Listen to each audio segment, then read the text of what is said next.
ဒေါက်တာသူလွင်ရေးသားသောလက်တွေ့ရှုကြမယ်ကာယကိုရှုမယ်တစ်တရားထုတ်တယ်ဆိုတာနေရာမရွေးအချိန်မရွေး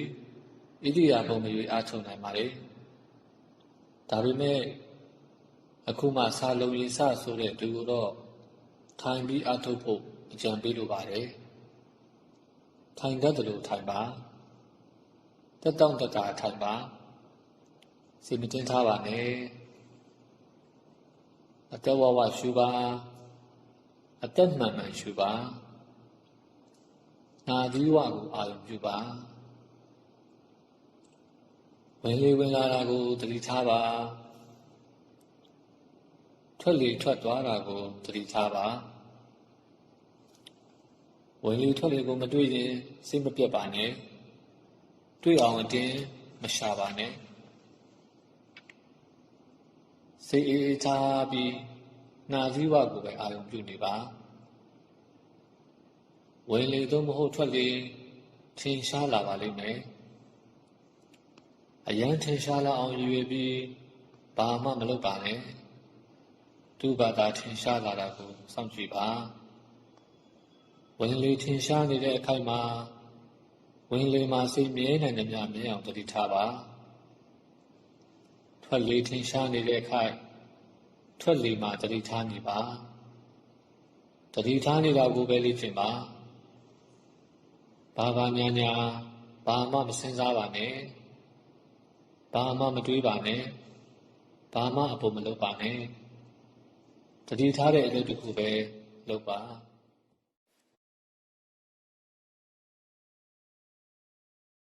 ဒေါက်တာတင့်တွင်ရေးသားသောလက်တွေ့ရှုကြမယ်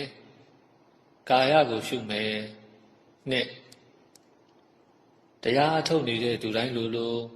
ဝင်လေထွက်လေကိုရှုမှတ်လေရှိပါတယ်ဒါပေမဲ့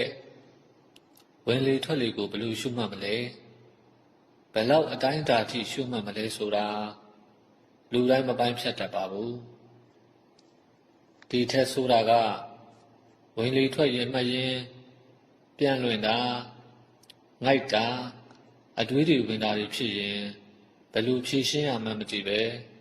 ကမ္မထမ်းလွတ်သွားတတ်ပါတယ်ဝင်လေထွက်လေဆိုတာစတုတ္ထဇန်ထိရောက်အောင်ရှုနိုင်တယ်လို့ယဟန္တာဖြစ်တဲ့အထိလည်းရှုမှတ်နိုင်ပါတယ်ဒါပေမဲ့လူတိုင်းဖြစ်နိုင်သလားဆိုတော့မဖြစ်နိုင်ပါဘူးအခြေအနေအကြောင်းရရက်တွေပြည့်စုံမှဖြစ်တာပါကျွန်တော်တို့လူတာမန်လူတွေဟာတာမန်အခြေအနေမှာစတုတ္ထဇန်ရတဲ့အထိအာမထုတ်နိုင်တယ်လို့ယဟန္တာအထိအားထုတ်နိုင်တဲ့အခြေအနေလည်းမရှိပါဘူးအဲ့ဒီတော့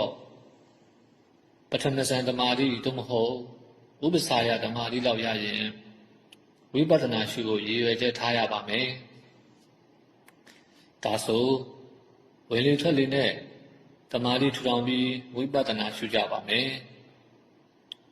ဝင်လေထွက်လေကိုဘယ်လိုရှုမလဲအရင်တစ်ပုဒ်မှာရေးခဲ့တာကဝင်လေထွက်လေကိုသတိထားနေဖို့ဖြစ်ပါတယ်အခုဆက်ရေးချင်တာက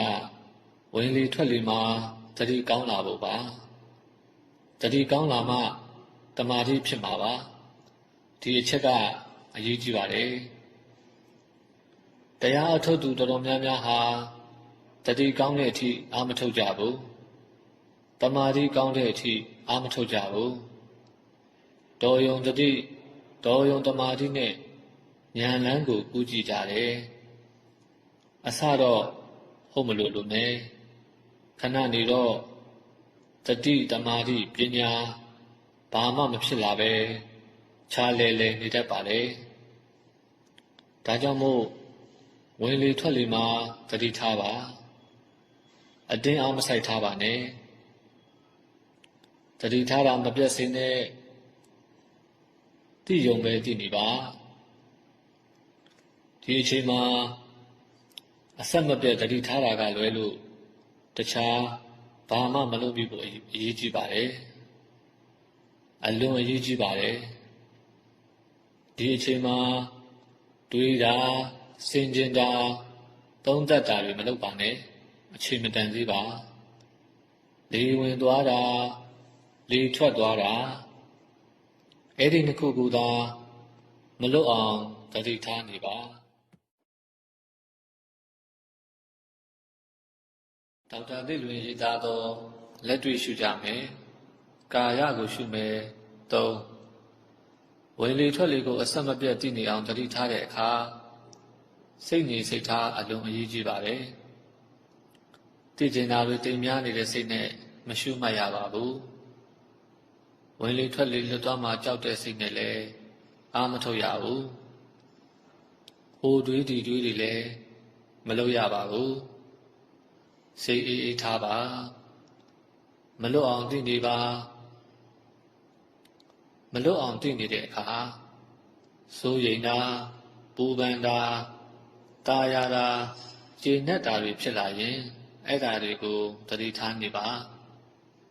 သတိထားလိုက်ရင်ပျော်ပါသွားပါလိမ့်မယ်အလိုလိုက်လိုက်ရင်ကမ္မထံပျက်စီးသွားလိမ့်မယ်အဲ့ဒါတွေကိုနိဝရဏလို့ခေါ်ပါတယ်လူတိုင်းမှာနိဝရဏရှိပါတယ်နိဝရဏဖြစ်လို့ဖြစ်မှန်းမသိရင်နိဝရဏကလွှမ်းမိုးသွားပြီးရှုခွက်ပြတ်သွားပါလိမ့်မယ်အဓိကဝင်လေထွက်လေကိုရှုမှတ်နေချိန်မှာခံစားချက်တွေကိုခြေတမ်းမတင်ပါနဲ့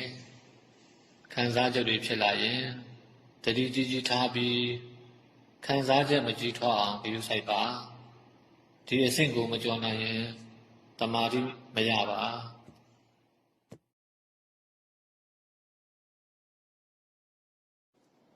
ဒေါက်တာသစ်လွင်ရေးသားသောလက်တွေ့ရှုကြမယ်ကာယကိုရှုမယ်၄ဝင်လေထွက်လေကိုရှုမှတ်တဲ့အခါလေကိုမတွေ့ရင်မရှာဖို့အရေးကြီးပါတယ်စရှုခြင်းမတွေ့ရင်ပဲဖြစ်ဖြစ်ရှုနေရင်မတွေ့တော့တာပဲဖြစ်ဖြစ်ဝင်လေထွက်လေကိုမတွေ့ရင်ပထမဆုံးလုပ်ရမှာစိတ်ကိုအေးအေးထားလိုက်ဖို့ပါနောက်လုပ်ရမှာကနာသီးဝနေရာကိုအာရုံပြုမိဖို့ပါဒါဆိုဝင်လေထွက်လေကိုပြန်တွေ့ပါပြီဝင်လေထွက်လေကိုတွေ့နေချိန်မှာဟိုဟာဒီဟာတွေတုံးတက်နေတာကိုမလုပ်ဖို့လဲအရေးကြီးပါတယ်အဲ့လိုလုပ်နေရင်တမာတိမရပါဘူးနောက်တစ်ခုကစိတ်ထားနှစ်သက်တာယာတာမဖြစ်ဖို့အရေးကြီးပါတယ်အဲ့လိုဆောင်းရံရှောင်းရံတွေကိုလိုက်နာပြီးအဆက်မပြတ်သိနေပြီဆိုပါစို့ဘယ်လောက်အထိသိပြီးရင်ဝိပဿနာကူးမလဲအရေးကြီးပြန်ပါပြီစာလိုပြောတော့တမာတိရတဲ့အခါကူးမယ်ပေါ့တမာတိရတယ်ဆိုတာဘယ်လိုလဲသိဖို့လိုပြန်ပြီဝင်လေထွက်လေကိုမလွတ်အောင်သိနေမယ်သိတဲ့စိတ်ကတည်ငြိမ်နေမယ်ဝင်လေထွက်လေကကြည်လင်နေမယ်စိတ်မှာအေးချမ်းနေမယ်အဲ့လိုဖြစ်ရင်တမာတိရပြီရှေ့ဆက်ရှုရင်ပထမဇန်ရတော့မယ်ဒီအချိန်မှာဝိပဿနာကုလို့ရပြီပထမဇန်ရပြီးမှဝိပဿနာကုရင်လည်းရတယ်အစဉ်ပြေသလိုသွားရုံပါပဲဒီလောက်မှတမာတိမရသေးရင်ဝိပဿနာရှုလို့မရသေးပါသတိထားပါစိတ်အေးအေးထားပြီးလုပ်သွားရင်ရပါဒေါက်တာသစ်လွင်ရေးသားသောလက်တွေ့ရှုကြမယ်ကာယကိုရှုမယ်ငါဝင်လေထွက်လေနဲ့တမာတိထူထောင်တဲ့အခါတမာတိမဖြစ်ပဲလွဲချော်သွားတာတွေရှိတတ်ပါတယ်တမာတိဖြစ်လားလွဲနေလားစစ်စစ်ဖို့လိုပါတယ်မစစ်စစ်ပဲအားထုတ်နေရင်ဝင်လေထွက်လေကအကိုရှိမတတ်ဘူးဖြစ်နေတတ်ပါတယ်မာရတာတွေအများကြီးတွေကအများဆုံးမာရတာကဝင်လေထွက်လေကိုသူ့အတိုင်းမရှုပဲကိုဖြစ်စေခြင်းနဲ့ပုံစံလုပ်ပြီးရှုနေမိတာပါပဲ သူ့ဘာသာဝင်နေထွက်နေတာကိုမရှုပဲလေဝင်လေထွက်ကိုထိမ့်ပြီးရှုနေမိတတ်တယ်အဲလိုရှုရင်အစမှာဟုတ်တယ်လို့နဲ့မကြခင်စိတ်ပင်ပန်းလာတတ်ပါတယ်စိတ်ပြန်လွင်တာတို့အိပ်ပျော်သွားတာတို့ဟာသူပြတာကိုမရှုပဲလှုပ်ရှုနေလို့ဖြစ်တာပဲသူပြတာကိုပဲရှုနေရင်တတိကောင်းတဲ့ကောင်းလာပြီးတမာတိဖြစ်လာမှာအတေချပါပဲတမာတိဖြစ်လာပြီဆိုရင်ဝိပဿနာကုပါမယ်ဒီနေရာမှာတမာတိထူထောင်တာနဲ့ဝိပဿနာရှုတာအလိုသဘောမတူကြောင်းကိုတည်တည်ချာချာသိထားရပါမယ်တမာတိထူထောင်တဲ့အချိန်မှာအာယုံယူထားတဲ့အရှုခံတစ်ခုကိုမလွတ်ရလေအောင်အာယုံပေါ်စိတ်ကိုအဆက်မပြတ်ပို့ထားရတာဖြစ်ပါတယ်ဝိပဿနာကြတော့အာယုံတစ်ခုတည်းကိုတသမတ်သေးရှုရတာမလွတ်ရပါဘူးထင်ရှားရာကိုရှုရပါမယ်အဲ့ဒီလိုသဘောပေါက်ထားရင်ဝင်လေထွက်လေနဲ့တမာတိထူထောင်နေစဉ်မှာညောင်းနာတာပေါ်လာတဲ့အခါတမာတိကိုဆက်ထူထောင်မလားဝိပဿနာကုမလားဆုံးဖြတ်ရပါတော့မယ်တမာတိဆက်ထူထောင်မယ်ဆိုရင်ဝင်လေထွက်လေကိုမလွတ်စေနဲ့ညောင်းနာတာကိုလစ်လျူရှုလိုက်ပါမခံစားရင်ပြင်လိုက်ပါဝိပဿနာကုမယ်ဆိုရင်ဝင်လေထွက်လေကိုလွတ်လိုက်ပါညောင်းနာတာကိုပြောင်းရှုပါတခုစီစေရမှာဝိပဿနာပြောင်းရှုဖို့တမာတိလုံလောက်ပြီလားလို့ပါတမာတိမလုံလောက်သေးပဲဝိပဿနာကုရင်ဝိပဿနာလည်းမဖြစ်တမာတိလည်းမဖြစ်ဟိုလိုဒီလိုနဲ့အချိန်ကိုလူပန်းဖြစ်နေတတ်ပါတယ်ဝိပဿနာအပါဝသွားရင်တော့ဘယ်အချိန်ဖြစ်ဝိပဿနာရှုလို့ရပါလေအခုရင်းနေတာကအပါမဝသေးသူတွေကိုရည်ရွယ်ပါလေလူရင်းပြောရရင်တော့တမာတိထူထောင်တဲ့အချိန်မှာတမာတိရဖို့ပဲတည်ထားရပါမယ်တမာတိရပြီးရင်ဝိပဿနာကုဖို့ကြတော့ဝင်လေထွက်လေမှာပဲဝိပဿနာရှုတာနဲ့အခြားကိုယ်ပေါ်မှာပေါ်နေတာတွေကိုဝိပဿနာရှုတာတို့နှစ်မျိုးရှိပါတယ်ဝင်လေထွက်လေနဲ့တမာတိထူထောင်တာဖြစ်လို့ဝင်လေထွက်လေမှာပဲဝိပဿနာရှုတာတဘာဝကြပါတယ်ဒါပေမဲ့ဝင်လေထွက်လေရဲ့သဘောကရှုရင်းနဲ့တိမ်မွေ့ပြီးမိမင်ပျောက်ကွယ်သွားလိမ့်ရှိပါတယ်ကိုယ်မှာပေါ်လာတဲ့သဘာဝတွေကကြာလေထင်ရှားလာတဲ့သဘောရှိပါတယ်ဝင်လေထွက်လေမှာဝိပဿနာကိုရှုပုံကိုအရင်ရေးပါမယ်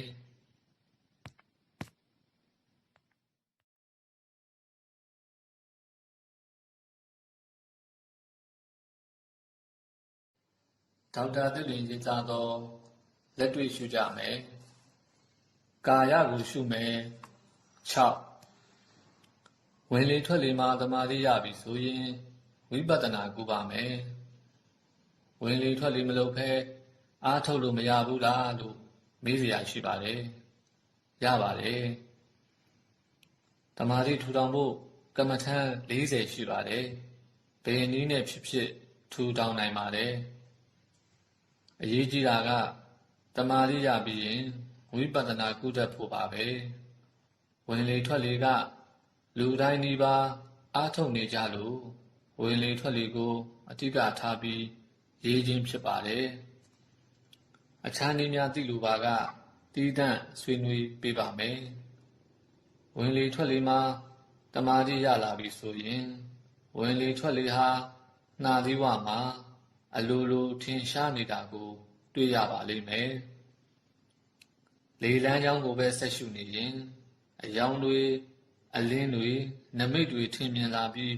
သမထလမ်းကိုရောက်သွားပါလိမ့်မယ်ဝိပဿနာလမ်းကိုပြောင်းမယ်ဆိုရင်လေလန်းချောင်းကိုမကြည့်တော့ဘူး လေနဲ့နှာသီးဝထိသွားတာကိုကြည့်ရပါမယ်နှာသီးဝမှာလေထိသွားတာကိုရှုနေရင်လေတိုးသွားတာကိုတွေ့ပါလိမ့်မယ်ကြမ်းတိုးတာနုတိုးတာကိုတွေ့ပါလိမ့်မယ်ထိသွားထိုးသွားတာကိုသတိထားနေရင်ပူသွားတာအေးသွားတာကိုသိပါလိမ့်မယ်အဲလိုလေနဲ့နှာသီးဝါကြောင့်ဖြစ်ပေါ်လာတဲ့ထိတာတွေတိုးတာတွေကြမ်းတာတွေနုတာတွေပူတာတွေအေးတာတွေဟာဝိပဿနာရဲ့အရှုခံအာယုန်တွေဖြစ်ပါတယ်အဲဒါတွေကိုရှုတာကိုဝိပဿနာလို့ခေါ်ပါတယ်တမာတိထူထောင်တုန်းကလေရဲ့ဝင်နေထွက်နေတဲ့လေလမ်းကြောင်းကိုရှုပါတယ်ဝိပဿနာကြတော့လေလမ်းကြောင်းတွေကိုအာယုံမပြုရတော့ဘူးဖြတ်ခနဲပေါ်လာနေတဲ့သဘာဝတွေကိုရှုရပါမယ်ပေါ်တဲ့အခိုက်အတန့်ကလေးမှာပဲရှုလို့ရပါတယ်အရေးကြီးတဲ့အချက်ကအဲ့ဒီသဘာဝတွေကိုပုံဖော်ပြီးမရှုရပါဘူးအချောင်းတွေအမြောင်းတွေအတုံးခဲတွေစသဖြင့်ပုံရိပ်တွေအဖြစ်ရှုနေမယ်ဆိုရင်ဝိပဿနာမဖြစ်တော့ပါဘူး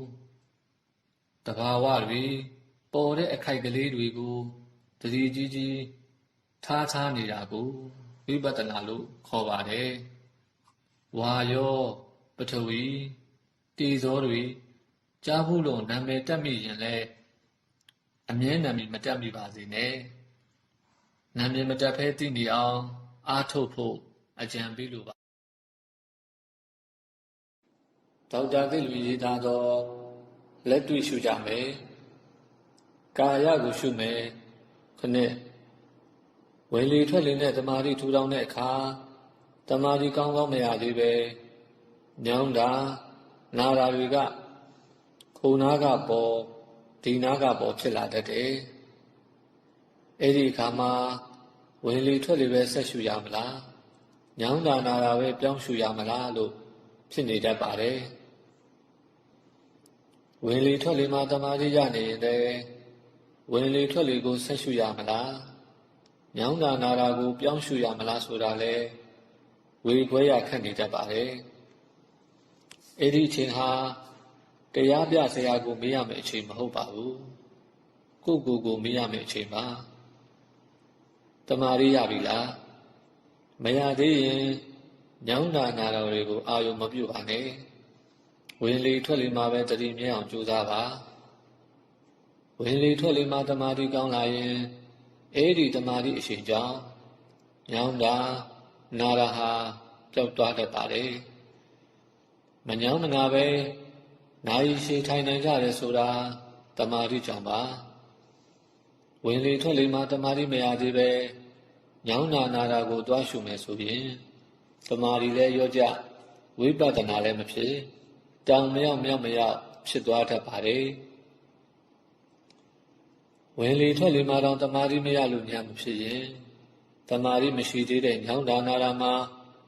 ဉာဏ်ဖြစ်အောင်ရှုဖို့ဆိုတာမလွယ်ကူပါဘူးနောက်တစ်ခုကဝင်လေထွက်လေမှာတမာတိရလာရင်ဝင်လေထွက်လေမှာပဲသဘာဝလက္ခဏာတွေကိုလေ့လာသုံးသပ်တာအကောင်းဆုံးပါသူ့မှာကရှုစရာလဲထင်ရှားနေပြီဖြစ်တာကလည်းအရေးပါတဲ့အချက်ဖြစ်ပါတယ်ဒီမှာကြည်ညက်ရှုတတ်ပြီးမှကိုယ်ပေါ်ကအခြားနေရာတွေကရှုစရာတွေကိုလိုက်ရှုတာသဘာဝကြပါတယ်ဝင်လေထွက်လေမှာဝိပဿနာရှုပြီးဆိုပါစို့အစမှာလေဝင်သွားတာလေထွက်သွားတာနဲ့ထိတာတိုးတာတွေဟာရောနှောနေပါလိမ့်မယ်ဝိပဿနာရှုမဲ့သူဟာလေဝင်သွားတာလေထွက်သွားတာဘက်ကိုအာယုံမယူတော့ပဲထိသွားတာတိုးသွားတာကိုအာယုံယူရပါမယ်အစမှာတိုးသွားတာကိုအရှိလိုက်ကြီးသိနေတတ်ပါသေးတယ်တတိကြီးထားပြီးထိချင်း တိုးတာသိဖို့ကြိုးစားရပါဦးမယ်နာမည်တွေမတက်မိပါစေနဲ့နာမည်တောင်မတက်ရတာဟိုဒီကြားဖို့တာတွေထိုင်တွေးနေတာကိုတော့လုပ်ကုန်မလုပ်သင့်ပါဘူးပေါ်ချင်းတည်အောင်ကိုပဲအားထုတ်ပါလို့အကြံပေးလိုပါတယ်နောက်တစ်ခုကနေရာကိုကြိုးချီမထားဖို့ပါပဲတိုးတဲ့သဘောဟာနာသီးဝမှာဖြစ်နေတာလို့သိနေတဲ့အတိကနေနာသီးဝဆိုတဲ့နေရာသတ်မှတ်ချက်ကိုစိတ်ထဲကနေပယ်ဖြောက်လိုက်ပြီးတိုးတာလေးကိုပဲသိနေလိုက်ပါဒါတွေကဘာလို့ပြောနေရတာလဲဆိုတော့ပညာတွေကိုအာယုံမယူပြအောင်လို့ပါဒါမှပရမတ်ထင်ရှားလာပြီးစင်ကြယ်တဲ့အသည့်ဖြစ်လာစေဖို့ပါတိုးသွားတဲ့သဘောတစ်ခုတည်းကိုပဲသိစေချင်ပါတယ်အဲ့လိုသိမှသိနေတဲ့စိတ်ကထင်ရှားလာမှဖြစ်လို့ပါများသောအားဖြင့်ရုပ်သဘောကိုသိကြပေမယ့်ရုပ်ကိုသိနေတဲ့စိတ်ကိုမမြင်ကြပါဘူးရုပ်ရောစိတ်ပါတွေးမှပြည့်စုံပါတယ်ဒီတစ်ခုရှုတတ်ရင်တကူလုံးမှာဘာပေါ်ရှုတတ်ပါပြီဒေါက်တာသစ်လွင်ရေးသားသောလက်တွေ့ရှုကြမယ်ကာယကိုရှုမယ်ရှစ်ဝင်လေထွက်လေနဲ့သမာဓိထူထောင်ပြီးဝိပဿနာကုပုံကိုရေးခဲ့ပါတယ်မိတ်ဆွေအချို့ကပြန်လွင့်တာအိမ်ငိုက်တာသမာဓိမဖြစ်တာတွေကိုတင်ပြလာကြပါတယ်တချို့ကြတော့လေဝင်လေထွက်လေအားထုတ်လို့မရကြောင်းပြောကြပါတယ်ဝမ်းပိုက်ကိုရှုတာနဲ့ကွာခြားချက်ကိုလည်းမေးကြပါတယ်အခြေခံသဘောတရားတွေကိုကြည်ညက်အောင်ဖတ်ကြည့်ပြီးအားထုတ်စေချင်ပါတယ်တရားအားထုတ်တယ်ဆိုတာအစအလယ်အဆုံးအားလုံးအရေးကြီးပါတယ်အခြေခံအစာပိုင်းကိုမကြည်ညက်ပဲသိတယ်လို့မသိတယ်လို့နဲ့ရှေ့ဆက်သွားရင်တဏှာမှာဖြစ်နေမှာဖြစ်ပါတယ်များသောအားဖြင့်မြန်မာပြည်ပွားဗုဒ္ဓဘာသာဝင်တွေဟာကြာဘုံနာဝါတွေများနေပြီးလက်တွေ့မှာအခက်အခဲဖြစ်နေကြပါတယ်အခက်အခဲဖြစ်နေတော့လေမိမိဘာသာအဖြေရှာတဲ့အကျင့်မရှိသူတွေကဆရာပဲအားကိုးနေသည်ရှိပါတယ်ဆရာကလမ်းညွှန်ပဲပေးလို့ရပါတယ်လက်တွဲပြီးခေါ်လို့မရပါဘူးကိုယ်လမ်းကိုလျှောက်ရပါတယ်အဲဒါကြောင့်လက်တွေ့လုပ်ပါအချိန်ချင်းလုပ်ပါအဖြေကအလုပ်ထဲမှာပဲရှိပါတယ်ဝင်လေထွက်လေကိုတီးတန့်တမာတိမထူထောင်ပဲပေါ်ရာပြရာထင်ရှားရာကိုတိုက်ရိုက်ရှုတဲ့နည်းစနစ်လည်းရှိပါတယ်တမာတိထူထောင်ပြီးရှုတာကိုသမထယာနိကနည်းလို့ခေါ်ပြီးတိုက်ရိုက်ရှုတာကိုဝိပဿနာယာနိကနည်းလို့ခေါ်ပါတယ်ဘယ်နည်းနဲ့ပဲရှုယုံနံကွဲပြီးယုံနံသာရှိငါမရှိဆိုတာကိုလက်တွေ့ကြကြသိဖို့လိုရင်းပါပဲစာသည်တင်သည်တွေးသည်ကြံသည်စင်ကြင်သည်တွေလည်းလိုအပ်ပေမယ့်တဲ့သည့်အထီရောက်ဖို့အရေးကြီးပါတယ်တနည်းနည်းနဲ့တဲ့သိပြီးသွားရင်အစာပိုင်းအဆင့်အောင်မြင်ပြီလို့ဆိုနိုင်ပါတယ်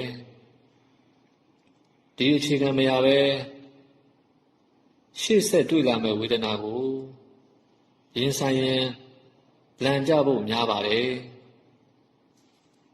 ဝေဒနာကိုတုံးတိုက်တိုက်ကြားကြိုက်ကြိုက်ကြောင်းကြရင်ဆိုင်ရင်အပေါက်လန်းတွေ့သွားတာရှိပေမဲ့အများအဖြစ်တော့အရှုံးပေးလိုက်ရတာရှိပါပဲသို့မဟုတ်လမ်းလွဲသွားတာတွေလည်းတွေ့ရပါတယ်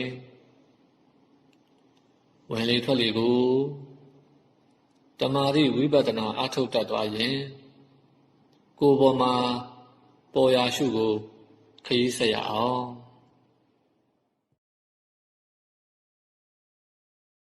ဒေါက်တာတိလွင်ရေးသားသောလက်တွေ့ရှုကြမယ်ကာယကိုရှုမယ်ကိုဝင်လေထွက်လေနဲ့စာပြီးဝင်လေထွက်လေမှာတမာတိရအောင်အထုတ်ခါဝင်လေထွက်လေမှာရင်ဝိပဿနာရှုရမယ်ဆိုရင်တရားအထုတ်ရတာတော်တော်ဟန်ကျသွားပါပြီအနည်းဆုံးတော့ဝိပဿနာဉာဏ်တွေရဲ့အခြေခံမူလဉာဏ်ဖြစ်တဲ့ယုံနဲ့နာပိုင်းခြားသိတဲ့ဉာဏ်ရလိုက်ဖို့ပါပဲဝင်လေထွက်လေမှာရုပ်ကိုသိတဲ့ဉာဏ်ကိုရကြတာများပါလေဝင်လေထွက်လေမှာတူသဘောပူသဘောကြမ်းသဘောစသဖြင့်ရုပ်တဘာဝတွေကထင်လွယ်မြင်လွယ်ပါတယ်နာမ်သဘောကိုမမြင်ကြတာများပါတယ်နာမ်သဘောထဲမှာသိလွယ်မြင်လွယ်တာကတော့ရုပ်သဘောကိုသိတဲ့စိတ်ပါပဲအချို့ဆရာတော်တွေကရှုသွင်းစိတ်ရှုထုတ်စိတ်ကိုရှုခိုင်းပါလေရှုမိရင်တော့အမျက်ပါပဲဒီ post မှာတော့ရုပ်ကိုသိတဲ့စိတ်ကိုရှုမှတ်ပုံရေးပေးပါမယ်တိုးသဘောပူသဘောစသဖြင့်ထင်ရှားတဲ့ရုပ်ကိုတွေ့နေပြီဆိုပါစို့ရှုစိတ်ကိုဘယ်မှမထွက်သွားအောင်တတိကြီးထားလိုက်ပါတလောကလုံးမှာဘာမှစိတ်ထဲမထားတော့ပဲပြနေတဲ့ရုပ်သဘောကိုသာအာယုံနှစ်လိုက်ပါအာယုံနှစ်တယ်ဆိုတာအားဆိုင်ခိုင်းတာမဟုတ်ပါဘူးအာယုံကိုချုပ်ကင်လိုက်တာလည်းမဟုတ်ပါဘူးဒီအာယုံမှာတတိအားဖြည့်လိုက်တာပါဒီလိုလုပ်လိုက်ခြင်းဖြင့်သိစရာတစ်ခုတည်းကိုပဲသိနေပါလိမ့်မယ်သိနေပါသိနေပါသိစိတ်တွေက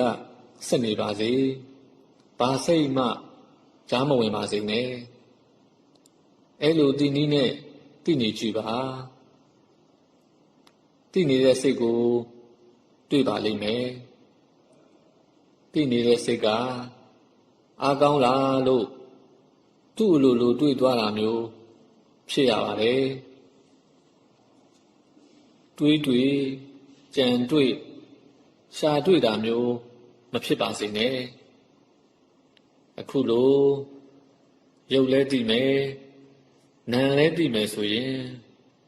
ဝိပဿနာပထမဆင့်အောင်ပါပြီနောက်တစ်ပုဒ်မှာပေါ်ရာရှုကိုရေးပါမယ်ဒေါက်တာတိလွင်ရေးသားသောလက်တွေ့ရှုကြမယ်ကာယကိုရှုမယ်30ဝင်လေထွက်လေကိုရှုမှတ်ရင်ကိုယ်ပေါ်မှာအခြားရှုစရာတွေပေါ်လာလိမ့်ရှိပါတယ်တမာရီမကောင်းသေးရင်မပြောင်းသေးပဲဝင်လေထွက်လေမှာပဲဆက်အားထုတ်ဖို့အကြံပေးခဲ့ပါတယ်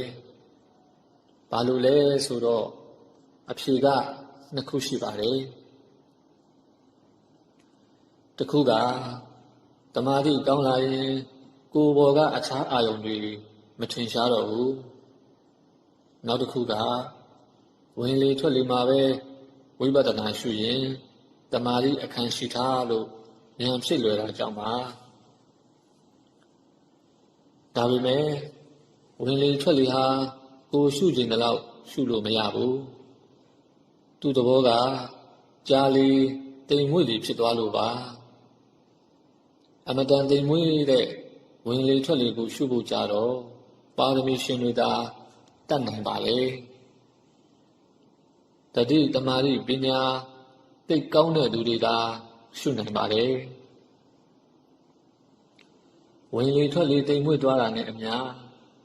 အထိုင်ကြာလာတာဖြစ်လို့ကိုယ်ပေါ်ကရုပ်ဖောက်ပြန်မှုတွေဟာထင်ရှားလာပါပြီအဲ့ဒီတော့ထင်ရှားရာပေါ်ရာပြရာတွေကိုရှုရပါတော့မယ်ခံစားတဲ့ရုပ်ဖောက်ပြန်မှုတွေကိုစိတ်မပင်ပန်းပဲရုပ်အဖြစ်ရှုနိုင်ပေမယ့်မခံစားတဲ့ရုပ်ဖောက်ပြန်မှုတွေကိုဝေဒနာအဖြစ်ရှုတဲ့အခါတော့နည်းစနစ်အရေးကြီးပါတယ်ခံစားတဲ့ရုပ်ဖောက်ပြန်မှုတွေမှာပူသဘောတင်းသဘောတူသဘောကြမ်းသဘောတွေကို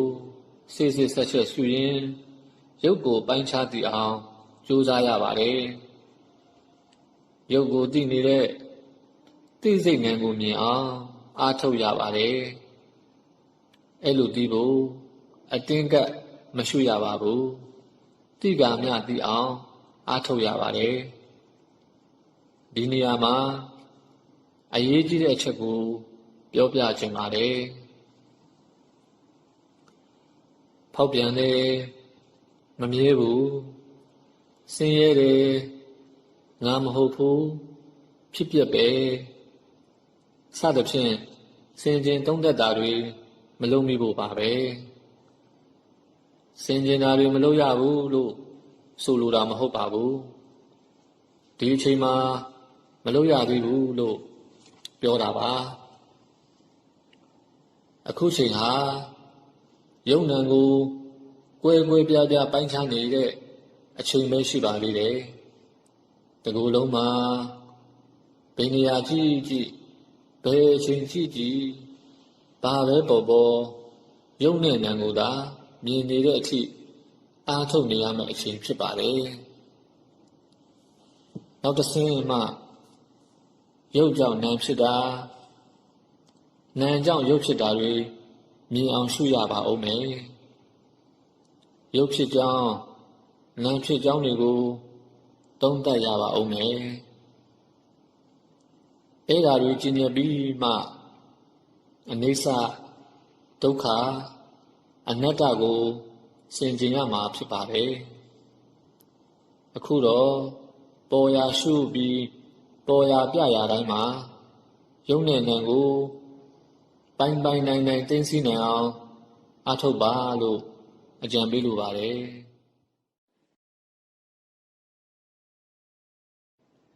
ဒေါက်တာတစ်လွင်ရေးသားသောလက်တွေ့ရှုကြမယ်ကာယကိုရှုမယ်17ထိုင်တဲ့ဣရိယာပုနဲ့ကိုယ်ပေါ်မှာပေါ်လာသမျှကိုယုံ nant ကိုအောင်ရှုရပြီဆိုရင်တွားနေစဉ်ရက်နေစဉ်ပြောင်းနေစဉ်အထွေထွေအမူအရာတွေပြုလုပ်နေစဉ်မှာလဲရုပ်သဘော nant သဘောတွေကိုသိအောင်အားထုတ်ဖို့လိုပါသေးတယ်ယုံ nant ကိုအောင်အားထုတ်တယ်ဆိုတာတရားထိုင်နေတော့အခိုက်မှသာအားထုတ်ရတာမဟုတ်ပါဘူးအချိန်ပြည့်နီးပါးနှလုံးသွင်းနေရမှာဖြစ်ပါတယ်။သွားရင်လာရင်အလုပ်တွေလုပ်ရင်းမှာရုပ်တွေနံတွေတွေ့အောင်အာရုံထားနေရပါမယ်။ဒီလိုအားထုတ်တဲ့အခါမှာရုပ်ကိုတည်တံ့တွေ့ခြင်းမှတွေ့ပါမယ်။ပညာနဲ့အရောတွေတွေ့နေပါလိမ့်မယ်။ဥပမာလမ်းသွားရင်တတိထားနေတယ်ဆိုပါစို့ခြေလန့်နေတာလက်ရမ်းနေတာလှုပ်ရှားနေတာတွေကိုတွေ့နေပါမယ်အဲ့လိုခြေလက်ကိုယ်စတဲ့ပြည့်ညတ်တွေကိုတတိထားနေရင်မှာပဲ တိုးသဘောတင်းသဘောပူသဘောထိသဘောတွေကိုတွေ့မှာဖြစ်ပါတယ်ခြေတွေလက်တွေပြောက်ပြီးပရမတ်တသက်ကြီးပဲတွေ့နေဖို့ဆိုတာမလွယ်ပါဘူးရေတောက်တယ်ဆိုရင်လည်းရေတောက်နေတဲ့လှုပ်ရှားမှုအမူအရာတွေကိုသိနေသလိုတိုးသဘောတင်းသဘောအေးသဘောတွေကိုသိနေတာဟာတရားအထုတ်နေတာပဲဖြစ်ပါတယ်အနှစ်ချုပ်ပြောရရင်တော့ကိုယ်မှာဘာပေါ်တတိထားပါပေါ်လာတဲ့သဘောတဘာဝတွေကိုပေါ်ချင်းသိအောင်လေ့ကျင့်ပါအဲ့လိုလေ့ကျင့်တာများလာရင်ကိုယ်ဆိုတာပြည့်တဲ့တတာဖြစ်ပြီးရုပ်သဘောတွေသာအမှန်ရှိတာကိုတွေ့သွားပါလိမ့်မယ်ရုပ်သဘောတွေပေါင်းစုနေတဲ့အစုအဖွဲ့ကိုလည်းတွေ့လိမ့်မယ်ပြည့်တဲ့တွေရုပ်တွေကိုတိနေတဲ့စိတ်ကိုလည်းတွေ့လိမ့်မယ်အဲ့ဒါကာယ ानु ပတ္တနာတတိပဋ္ဌာန်ဖြစ်ပါတယ်